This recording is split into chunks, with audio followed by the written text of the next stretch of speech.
మహావాక్యం మధురమైన పిల్లలు తండ్రి నుండి హోల్సేల్ వ్యాపారం చేయడం నేర్చుకోండి.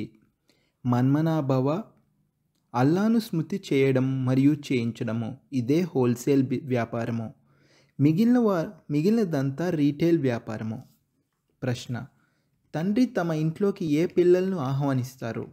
జవాబు: ఏ పిల్లలైతే తండ్రి మతముపై బాగా నడుస్తారో, ఇతరులెవ్వరినీ స్మృతి చేయరో, దేహ సహితంగా దేహపు సర్వ సంబంధాల నుండి బుద్ధియోగాన్ని తెంచి ఒక్కరి స్మృతిలోనే ఉంటారో అటువంటి పిల్లలను తండ్రి తమ ఇంట్లోకి రిసీవ్ చేసుకుంటారు. తండ్రి ఇప్పుడు పిల్లలను పుష్పాలు వలె తయారు చేస్తారు. అప్పుడు పుష్పాలుగా అయిన పిల్లలను తమ ఇంట్లోకి ఆహ్వానిస్తారు. ధారణ కొరకు ముఖ్య సారము. మొదటి పాయింట్: ఏ విధంగా తండ్రి పిల్లలపై బలిహారం అవుతారో అలా తనువు, మనస్సు, ధనం సహితంగా ఒక్కసారి తండ్రిపై పూర్తిగా బలిహారమై 21 జన్మల వారసత్వాన్ని తీసుకోవాలి.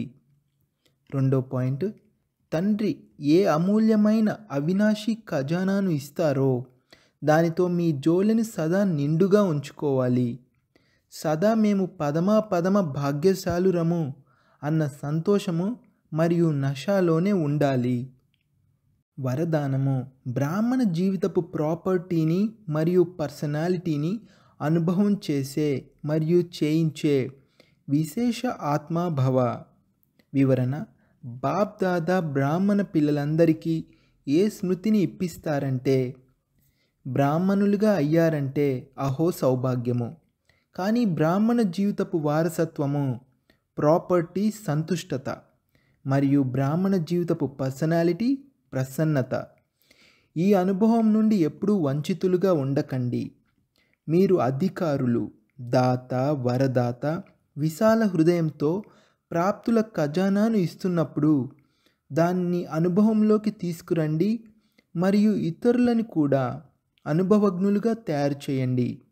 అప్పుడే విశేష ఆత్మ అని అంటారు. స్లోగన్: చివరి సమయం గురించి ఆలోచించేందుకు బదులుగా చివరి స్థితిని గురించి ఆలోచించండి. ఓం శాంతి.